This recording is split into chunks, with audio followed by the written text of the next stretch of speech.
अली, ये अभी तुम लोग किस बारे में बात कर रहे थे? मुझे लगता है तुम इतनी स्मार्ट तो हो कि तुम्हें सब कुछ समझ आ जाए बैरन। मैंने बस तुम्हारी अम्मी से इतना कहा कि बगैर तस्दीक के किसी पर इल्जाम ना लगाएं। वो तो मैं जानती हूँ। वो जो तुमने बात के दौरान इशारा किया था, मैं उसका पूछ रही हूँ। उनसे क्यों नहीं पूछ लेती? वो अच्छी तरह बता देंगी कि मैं क्या कहना चाह रहा था। अली। हाँ कहो बैरन।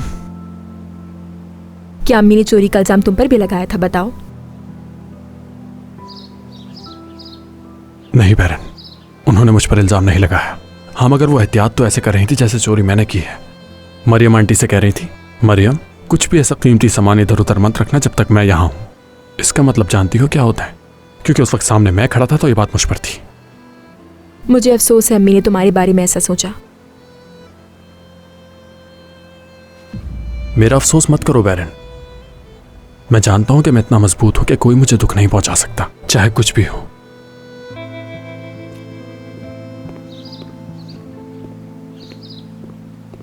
हेलो, कैसी हो?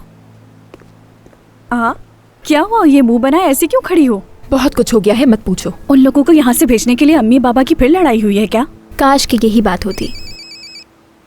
आंटी की कॉल आ रही है। अस्सलाम वालेकुम आंटी। बैरन मेरी जान, शायद मैं अपने सनग्लासेस वहाँ भूल गई हूँ। मुझे लगता है आपने हॉल में ही छोड़ दिए होंगे, क्योंकि जब आप आई थी तो आपके पास नहीं थे। क्या तुम मरियम से पूछ सकती हो अगर उसने कहीं देखे हो तो? पूछ लूंगी, लेकिन जब सब लोग सुकून से बैठ जाएंगे उसके बाद। कुछ हुआ है क्या? और आप ना